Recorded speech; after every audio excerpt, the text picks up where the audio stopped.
سر آپ پاکستان کیوں آئے؟ پاکستان کاہے آئے؟ جی ہاتھ اٹھائیے، سیدھا ہاتھ اٹھائیے اور کہیے کہ جو کچھ میں کہہ رہا ہوں سچ کہہ رہا ہوں۔ سر آپ کہہ رہے ہیں تو سیدھا ہاتھ آپ اٹھائیں، میں کیوں اٹھاؤں؟ ہم پہلے کئی دفعہ اٹھا چکے ہیں، ہمارا بہت بار اٹھ چکا ہے ہاتھ، ہم کہہ رہے ہیں آپ کہیے، اس سے پہلے کہ یہ ہاتھ پڑا ہے کسی کے اوپر آپ کہہ دیجئے۔ یہ قدرت کا نظام ہم سمجھ میں نہیں آیا آج تک کہ اچھا ہاتھ جب پہلی دفعہ اٹھ جاتا ہے تو پڑتا کا ہے۔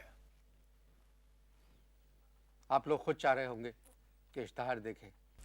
ہم بات کر رہے تھے کہ آپ پاکستان کیوں آئے؟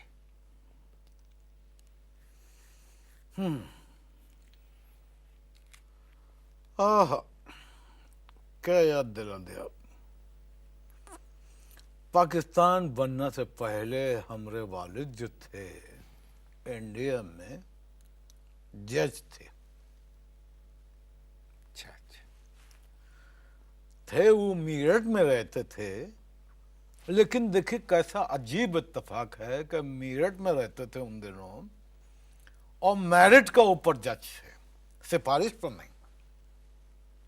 اپریشیٹ کیجئے نا اس بات کو۔ جی جی بہت بہت بڑی بات ہے۔ اب کہا ہے کہ والد صاحب نے زندگی میں ایک غلط فیصلہ کیا، صرف ایک مانتے ہیں، وہ والد بھی مانتے ہیں، ہم بھی مانتے ہیں کہ ایک غلط فیصلہ کیا۔ وہ فیصلہ غلط جو تھا ہماری والدہ سے شادی تھا، شادی کر کے عمر قید گزاری انہوں نے۔ اب والدہ کا تھوڑا ہم آپ کو تفصیل بتاتے ہیں کہ ہماری والدہ جو تھیں ایک سپریم کورٹ کے ریٹائرڈ جج کی بیٹی تھیں۔ اب دیکھیں کڑیاں ملائیے کہ ہمارے والد میرٹھ میں میرٹ کا اوپر جج تھے اور ہماری والدہ جو ہیں وہ سپریم کورٹ کے ریٹائرڈ جج کی بیٹی تھیں۔ والد صاحب وہیں مار کھا گئے کہ انہوں نے تحقیقات نہ کیا نا، تحقیقات ہی نہیں کیا۔ اب والدہ جو تھا وہ لہیم شہیم تھی، والد صاحب جو تھے وہ ایک دم بہت دبلے پتلے نہ تھے، ایک دم پھونت تھے۔ ہم تو بہت ان کے سامنے بہت ہیلدی ہوں۔ اب کہا ہے کہ جب شادی ہوا ہماری والدہ کا ہمارے والد سے، تو بتانے والے خاندان والے، امی کا خاندان والے بتاتے ہیں کہ 1 سال تک تو امی کے خاندان والے جو ہیں شکرانے کا نماز پڑھتے رہے۔ بہت غصے والی تھی، بہت غصے والی تھی۔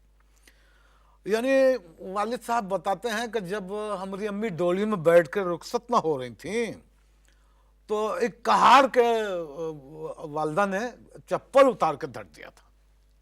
کہار کی پٹائی کیوں کی؟ ہاں اب دیکھیں نا، ایگزیکٹلی یہی سوال ہمارے ذہن میں بھی آیا۔ ہم والد صاحب سے پوچھا کہا ہے کہاڑ تو بیچارہ ایسا نہ کندھے پہ ڈولی اٹھا کے مار لے جاتا ہے۔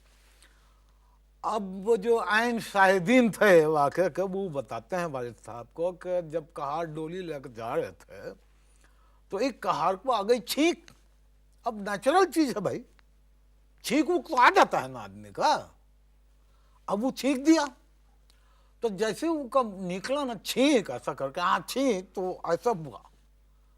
اب جب ایسی ڈولی ایسے نہ ہوئی تو والدہ ایک دم کھسک کے آدھی جو ہے مار ڈولی کے باہر نکل آئی۔ بٹ ڈولی کے باہر ایسے ہی والد بتاتے ہیں وہیں سے ایسا نہ پکڑ کے چپل نکال کے جو دیا ہے نا کہاڑ کا، تو کہاڑ کا چیخ سننے والا تھا۔ اب بھائی اتنا غصہ اچھا نہیں ہوتا، لیکن انہوں نے کیا۔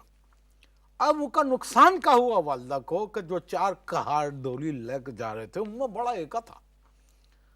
انہوں نے برداشت نہیں کیا بھائی، بالکل برداشت نہیں کیا۔ چاروں کہاڑ نے کہا کیا بدلہ لیا ہماری والدہ سے، 20 سڑک کے اوپر چاروں ڈولی ایسے دھڑ کے بھاگ گئے، بدماش کہیں کے۔ آپ نے فرمایا کہ آپ کے والد جج تھے۔ نہیں، ہمارے والد درجی تھے۔